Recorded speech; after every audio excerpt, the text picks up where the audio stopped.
Welcome to the Fund the People podcast. I'm your host, Rusty Stahl. I'm president and CEO of Fund the People, where our mission is to maximize investment in America's nonprofit workforce. We give funders and nonprofits cutting-edge ideas, research, and tools to help drive equity, effectiveness, and endurance in the social sector. So let's start the show. Hello, everyone. Welcome to the Fund the People podcast. I'm your host, Rusty Stahl. Today, we have a fantastic guest who has been helping the nonprofit sector to measure its progress and helping donors to find good nonprofits to donate to. So I'm pleased to be joined by Michael Thatcher, President and CEO of Charity Navigator. Hello, Michael. Thank you for being here. Glad to be here, Rusty. Thank you. I really appreciate you making the time to do this and also the willingness to answer all the questions that I want to throw your way. Always love the dialogue, and I think the only way we get better is by answering the hard questions and sometimes not being able to answer them and then realizing I've got to go back and work on something. So I appreciate the challenge. Well, I'm hoping, as I was telling you earlier, as an interviewer, a novice interviewer, I am working on getting tougher. So before we get more into it, I would love it if you just told our listeners briefly what Charity Navigator is and what it does and how nonprofits and grant makers and individual donors can use Charity Navigator. Sure. So Charity Navigator is the nation's largest independent evaluator of nonprofits. We have ratings on almost 250,000 nonprofits. We do this for free. We don't charge the charities. We don't charge the donor. We do the assessment. We also create curated lists that help sort of focus the donor in on either a crisis that's ongoing, best of certain cause areas. We've started something new in the last 2 years, which we're calling Causeway, which are, think of a mutual fund where you could give to an issue fund of, let's say, education or veterans issues. So that's basically what we offer. We also have an alert system. So when something inappropriate happens or accusations of inappropriate behavior, so we're essentially there as a donor resource. We have roughly about 10 million site visits a year to the website. So everything happens on the website, so charitynavigator.org. And as a nonprofit, I would say the thing that you want to do with Charity Navigator is you want to claim your profile with Charity Navigator and you want to give us additional data, because if we don't have additional data from you, we're going to base a rating on just the IRS Form 990 and some website metrics from you. And that's a really limited snapshot. And I think that's the historical, let's say, your father's Charity Navigator was just looking at 990 data. Today's Charity Navigator gives you the option to articulate a lot more, but we can only do that if you give us data. And the way to do that is to claim your profile on the platform. Cool. All right. So everyone should go check out charitynavigator.org. For those who are at 501c3s, make sure your profile is claimed if you're leading an organization. And what kind of stuff can folks add? Give us an example of one or two things that can enrich that profile. Sure. So before you even get to giving us data, if you're a well-rated organization, if you're a 4-star charity or a 3-star charity, there's a branding kit that you can use to essentially flaunt your rating and let people know that you've got this third-party accreditation. And if you have a candid platinum profile, you're going to want to sort of use that. If you have a 4-star rating with Charity Navigator, you want to advertise that. Same thing if you've gone through the process of getting a BBB's Wise Giving accreditation. These are all ways of signaling to your donors that you've been evaluated by a third party and you've got good marks with them. And that you can get through logging into the nonprofit portal. There are 4 key areas that we're looking at for the ratings. There's accountability and finance, which is really just pulling data from the Form 990. It's looking at governance metrics. Do you have an independent board of directors? Are your finances in order? We also look at leadership and planning, or leadership and adaptability, we're calling it. That's really your place to state your mission, your goals, the strategy to achieve your mission. We're also looking, and this is an interesting metric, it's how much do you invest in your leadership? And so this, allows you to just articulate your story and let donors see that in a neutral fashion on the Charity Navigator site. Culture and community is a third area, or beacon that we call them. And that's looking at your internal feedback practices. So that's how do you listen to your constituents? One of the challenges that we have in the nonprofit sector is the person paying for the goods isn't the person receiving the goods. Right. So there's a broken value cycle. And so in the for-profit world, if you make a bad product, people stop buying it. The problem in the nonprofit sector is if you make a bad product or have a poor service, the person paying for it may never know that it's a poor service, and you may never know unless you actually engage in getting meaningful feedback from your constituents and the people that you're serving. And so we've been looking at that as it's a proxy metric to one, understand the impact you're making, but it also helps you improve program service delivery. And so we're looking at that. And then probably the most important is we do look at impact. We look at a cost per outcome assessment of your impact, and we're also looking at your internal measurement systems. So do you have internal mechanisms for monitoring and evaluation? And these can be quite simple because the reality is you have small starting out organizations, and then you have highly sophisticated nonprofits that are all in the Charity Navigator database. And so we're trying to make this accessible to a wide range of organizations so that we can directionally indicate this is a great charity that you should support. I want to dig in this conversation to the issue of overhead and the overhead myth and how it plays out across the sector and at Charity Navigator. So again, let's start with the basics. To you, what does overhead mean and what gets counted as overhead? And why are certain things considered to be overhead and others not? Overhead at a very basic level is any expense that is not related to your primary program. And so that includes finance, it includes HR, it might include your office. It's also any fundraising expense. And when we file a 990, which is the tax form that all nonprofits are filing, right, you split out how much goes to fundraising, how much goes to administrative costs, and then how much goes to program spend. And so historically, that transparency is a requirement of being a 501c3 nonprofit in the United States. And so it's built into our filing, and it's an available metric. There's history in that foundations and also the government for many years weren't paying any overhead fees. And so ultimately, Charity Navigator will be 25 in 2026. We really started by taking the best metrics that were out there and really institutionalizing them. And so I think we grabbed overhead 25 years ago and ran with it and said, this is a metric that everybody can get their minds around. It's actually a simple metric, and unfortunately, it became a proxy metric for impact. And I know I've spent the last 10 years of my life trying to undo that, or let's say trying to evolve it, because there's value in good finances, right? And you want robust finances as a nonprofit leader. There isn't value being judged on how you spend your money as a proxy for the impact you're making in the world. There's not a correlation there. From a financial management perspective, if 30% of your revenue is going to your program and 70% is going to administrative and fundraising expenses, something's funny, right?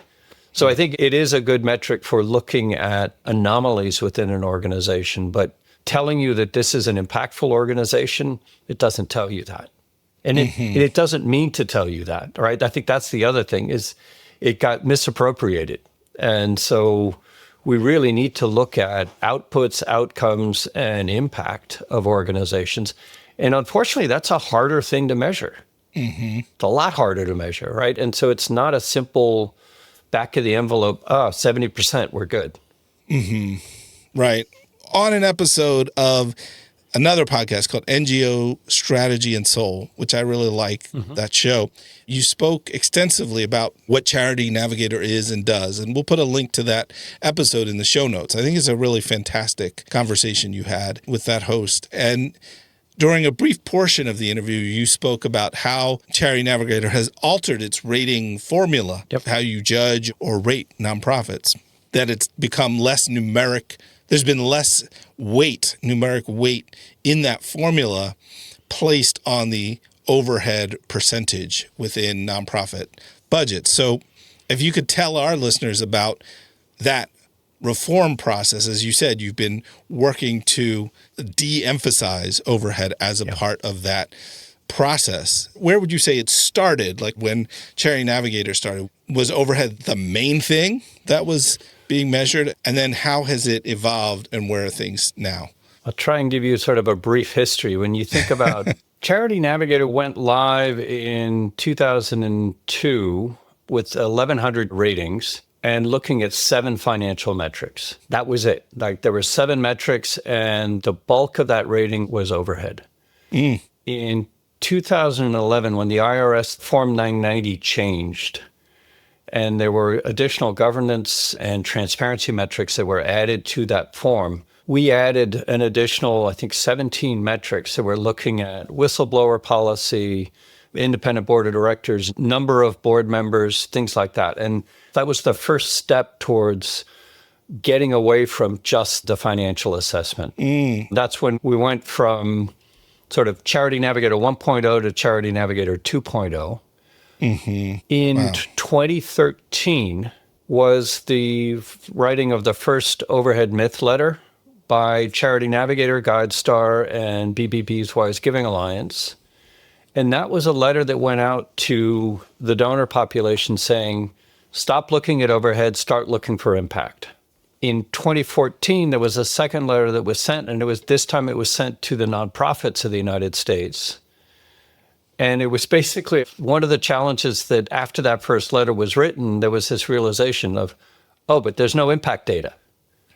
The nonprofits need to give us impact data. So the second letter was saying to nonprofits, you've got to share your impact data. At that time in 2014, Charity Navigator began working on a project that internally was called Results Reporting. It also had the name Charity Navigator 3.0. And this was my predecessor was really the champion for that. And that what it was looking at was an organization's internal capacity for measuring their own impact. That's actually in the rating today. But the way it rolled out, and they were rolling it out in 2014 and 2015, it didn't work at a scale level. And so it actually ended up slowing the organization down. In 2015, my predecessor departed the organization, and then later that same year, I joined the organization, and that project was essentially shelved at the time. And we began the journey of, all right, so how do we evolve the ratings some more? That went first through something we call Charity Navigator 2.1, which was an iteration which, again, softened the power of overhead. So one of the things up until 2015, if you had 99.9% program expense, that was the highest rating you could get. So it was an absolute metric.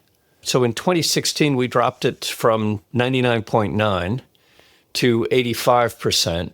And then where we are now is it's no longer an absolute metric. It's a threshold metric, and it's 70%.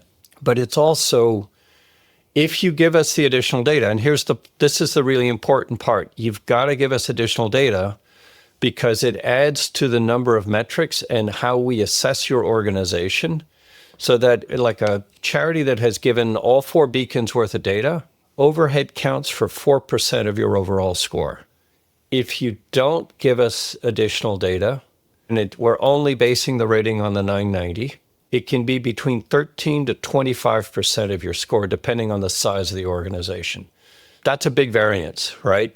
And the other data is not that hard for you to supply. It's something you're doing. It's part of your day-to-day business. So it's just a nice, clear way of actually articulating what you do to the donors.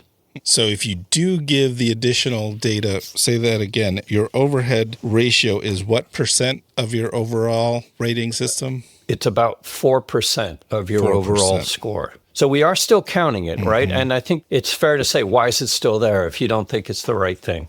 Right. As I said before, it's a guideline, right? And it's also, donors are asking for it.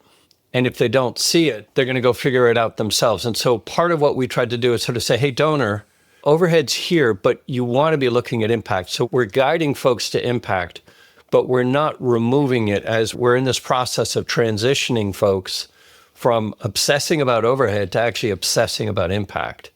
And what's rewarding in this is that younger generations they're looking for impact. Mm-hmm. And I think the older generations are still kind of hooked on overhead right now. And so I think that's good for the future. It's still challenging for the moment. And I think we're working through that. Yeah. I mean, I think the irony is that the more you can fundraise, the more you can build relationships, the more HR support you have for your staff, the more support the staff has. In other words, the more overhead you have, sometimes the more impact you can have. And so one of the things that I think it was Ken Berger, right? Yep. Ken was my predecessor. Yep. Yeah. So when I saw him give this speech, I think it was at an independent sector conference or something like that. He sort of tracked back, well, where does impact come from? It's about implementation, the programs and what's underneath that. There's capacity. But he didn't dig back much further. And I thought, well, wait, everyone wants to measure and see impact. But you trace it back to the source. It's the people doing the work. And yet the way our system is rigged up, the donors and foundations don't want to actually support the people who are doing the work. They don't want to pay salaries. They see salaries as overhead, even if those salaries are for people working on program. And so it undermines the impact, right? And that's, I think, why so many organizations don't have the impact that they want to have. And so many donors feel frustrated by that. I think there's another challenge in this, which is it's more a taxonomy issue than it is overhead. And it's the word charity. And we have the charitable tax code. And there's this perception that doing charity is somehow something that shouldn't be paid for. Mm-hmm. Right? Right. And I think within the sector, we like to talk about nonprofit. The reality is even nonprofit's not a great way of defining ourselves. And I think Simon Sinek did a really nice talk on this where it's like, stop defining yourself in the negative. Mm-hmm. You're for-purpose organizations. I don't think that sticks right now, and the general public's definitely not using that. But when you define yourself in the negative, or when you define yourself as charity, and I think a lot of nonprofit leaders and professionals, it's not volunteer work. Right. These are seasoned professionals, many with PhDs. Right. And they deserve to be paid what it takes. In other words, you should get Dan Pallotta at some point on your podcast to talk about it, because he really has a great talk track on just, pay what it takes. But part of it, we've got to shift the mentality. These are people that are actually changing lives. They're saving lives. It deserves to be paid the right level. Salaries are not a bad thing. Salaries are essential. And one of the challenges that we run into in the nonprofit sector is if we don't pay enough, we can't retain our staff. And the turnover and the churn that comes from turnover, it disrupts our ability to be successful. And so ultimately, for the nonprofit sector to really thrive and do well, you need overhead. You need to be sustaining your organization, and you've got to pay your people right. Mm-hmm. And I think that's something that really needs to be focused on. It's a little bit outside of scope for Charity Navigator, but it's something that where we're going to help out in that, because that's the hardest thing, is sort of retaining good people when they can make twice the money, if not 3 times the money, going into the for-profit space. Yeah. I mean, this is why in October of 2025, Fund the People released the concept of a new kind of grant or a new kind of funding called staff operating support, where we said general operating support is nice, but it doesn't end up generally incentivizing or being used to invest in the team and help boost job quality, boost salary and benefits, boost organizational culture. It ends up just sort of being used maybe for program or maybe for other things, whatever is needed. And restricted funding often, again, disincentivizes or eliminates the ability to invest in those people systems and salaries and things. So we said we need a new kind of grant that actually is restricted for investing in people in the organization, but within that is flexible and responsive. So if you're going from 1 staff to 2 one year, that's a huge leap. You use your staff operating support grant for that.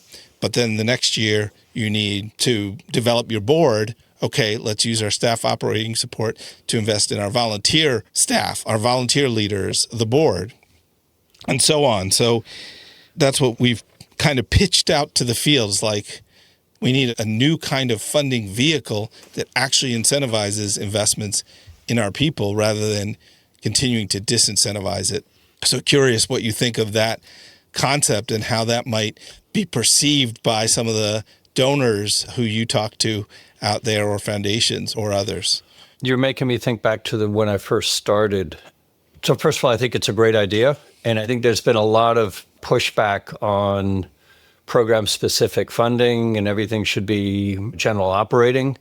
I think the beauty of program-specific funding is that it allows you to dedicate it to something that no one can mess with, right? And one of the first grants I was able to get for Charity Navigator when I started, it was a grant to evolve the rating system, but the program officer at the time said, "You're doing something really big with Charity Navigator. How are you going to do the change management required to make that happen?" And I said, "Oh, don't worry about it. I just need money to change the rating." And she said, "No, I'm giving you $75,000 for change management. You must use it for that." And I remember the board of directors at the time probably wouldn't have let me spend that much money on change management. And it was by far the most important grant I think we ever had at that really pivotal moment. New CEO coming in with all kinds of crazy ideas and a team that was used to doing things a certain way. That I was desperate for that, and it was a lifeline to me. So I think program-specific funding, when dedicated to the right things, can be incredibly useful. It sounds like the overhead formula, although it now carries much less weight than it did previously, and I love that it was an absolute metric and now it's a threshold metric. And so thank you for de-emphasizing it. And it sounds like the more nonprofits put into the system, put into their profile, the less donors are going to rely on that overhead, that 990 data to understand what they do and to judge them. And the less the system embedded in the website will rely on that overhead formula. So question is, today, would you commit publicly here on the show to removing the overhead formula 100% from the rating system by the end of next year? And why or why not? The short answer is no, I can't commit to that. And I think part of it is something I mentioned earlier in that it's still something that's requested right away. Say, show me the overhead. I think what we're working on is showing people it's less interesting. And so as long as the demand is as high as it is right now, to remove it just creates a vacuum and creates more attention to it. The other thing is that I really do think part of what we're looking at is what's a healthy organization. And there's a big variance between what the financial makeup of different types of organizations is. So I was like the two extremes in overhead is museums that have incredibly high overheads just for the staff and maintaining of the security of the objects of art and things like that. And then food banks that have very low overhead, right? Because a lot of them are just pass-through facilities that are taking food and then redistributing it. And so overhead is still a meaningful measure. And it also, if your overheads are skewed too much the wrong way, something's not right in how you're actually delivering on the purpose that you're set up for. And I think donors should know that. And so I don't think it should count in the same way that I'll give you another metric that get asked for a lot, which we don't include it in the scoring, but we include it informationally, and that is CEO salary. Donors are obsessed with how much the CEO makes for some reason. It's not something we have ever used in the rating, but not including it on the profile is something that we've always done. And I think that might be the step where I won't commit to this right now on the show, but I will commit to investigating this. Could we get overhead to be in the same category as CEO salary, which is visually present, but not scored? That's something that's worth teasing out, because what it means at that point is that it's no longer relevant from a scoring perspective. And I think that's ultimately where we'd like to get to. But I think we're not ready to go there quite so quickly.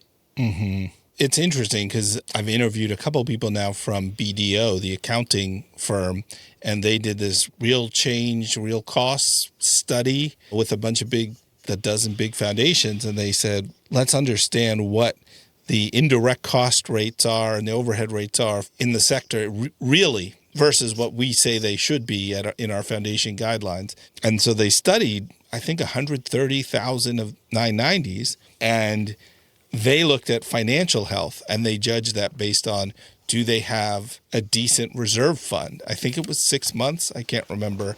It was a number of months of budget in reserve. And so they actually said that's a positive thing.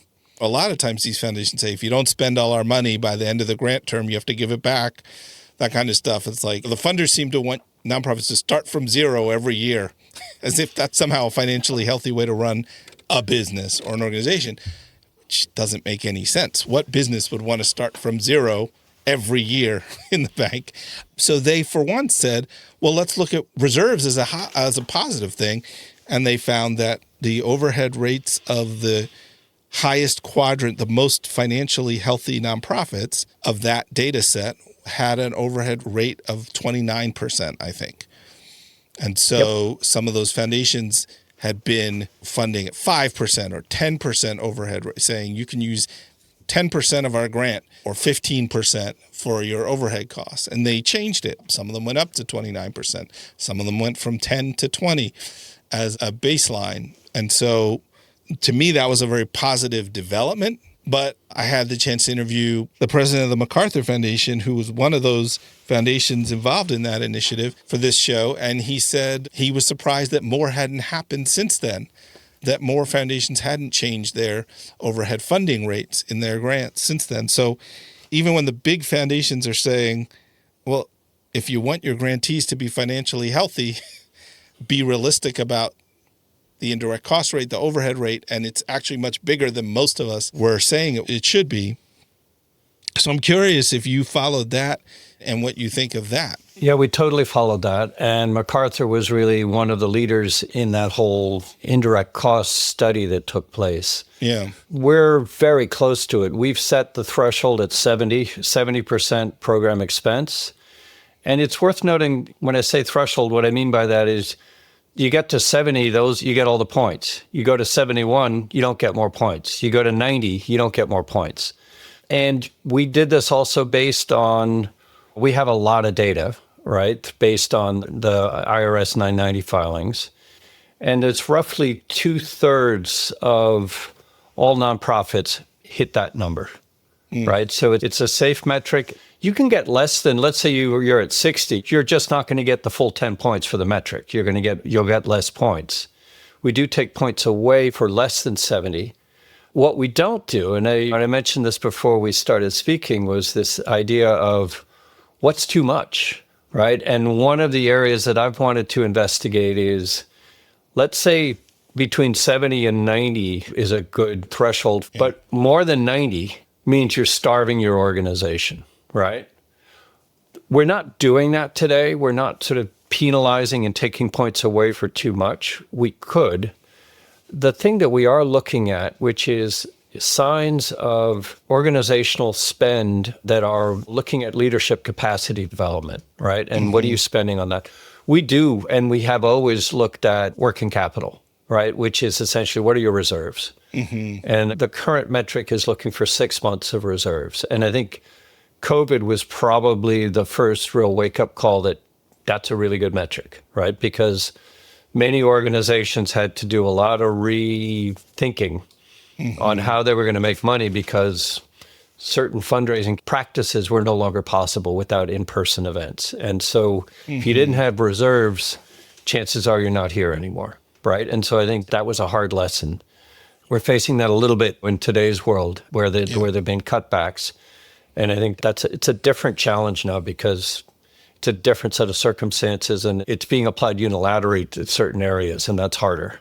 Yeah. And not only the cuts, but everything that's going with them, the anti-nonprofit propaganda and the clawback of money that was already given. So sort of breaking the trust that we all had in their government. and so much else. So yeah, it's true. And so many foundations in 2025 kept their powder dry to see what was going to happen. So that had ripple effects for other grantees and things like that weren't necessarily facing federal cuts. So I'm glad to hear you commit to at least investigating if overhead could be presented as information on the site, on a profile, but not part of the actual formula.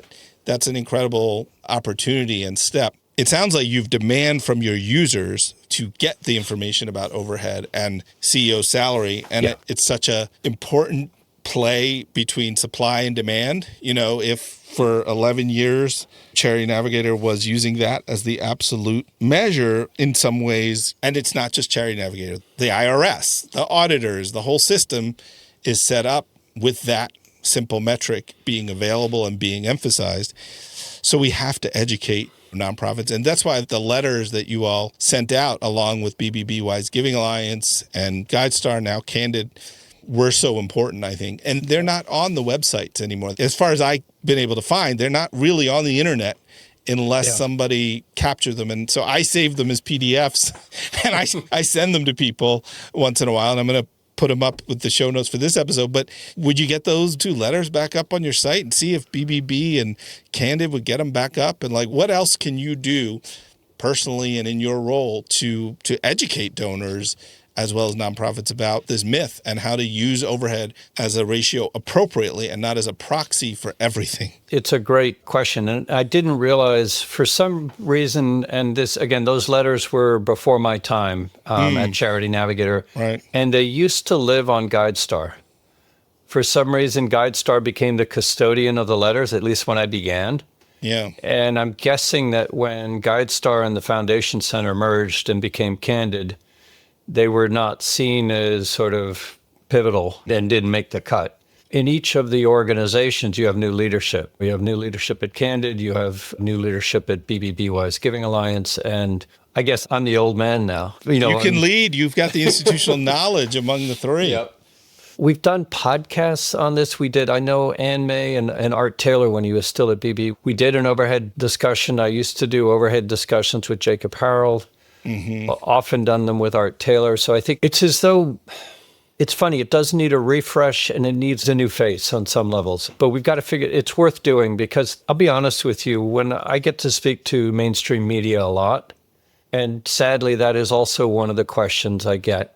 What brings me on the media calls or interviews is how to not get ripped off by the charitable sector and how to know where's the money going, right? And so I've built a whole rhetoric of bridging techniques to move from the overhead discussion to show, well, it's actually not overhead, it's impact. And you got to look for signs of impact. And here's the things that we're measuring. And as a donor, you really need to be asking for impact. The challenge that I would put out to the nonprofits is you've got to tell us your impact story. Tell it through ratings, tell it through stories, show us what you're accomplishing. We're really good at defining the problem. We often end up giving the donor the overhead ratio because that's what they're asking. But you've got to show the impact so that we have something better to talk about than your financial ratios. I mean, it's that simple. That's it. Well, that's a good way to end it. Michael Thatcher from Charity Navigator, thank you so much. And for folks, just to reiterate here, how can they tell them the website again? Sure. And are there newsletters? Are there social media presence that you all have where people can find Charity Navigator? Sure. So the website is www.charitynavigator.org. And we're on Facebook, X, Instagram, TikTok, where you'll find us either as Charity Nav or Charity Navigator. You also see a lot on LinkedIn. Give us your data for nonprofits. It's charitynavigator.org/portal.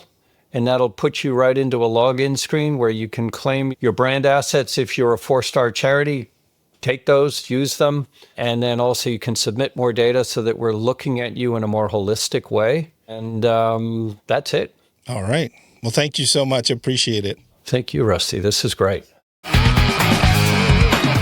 Thanks for listening to the Fund the People podcast. Visit fundthepeople.org and click on podcast to find the show notes and resources from this and other episodes.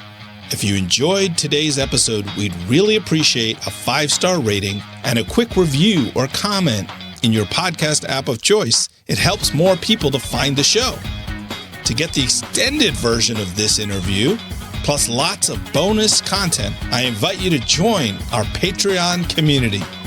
Visit patreon.com/fundthepeople to subscribe today. Thank you for the work you do. Remember to keep your tank full, take care of yourself, and take care of one another.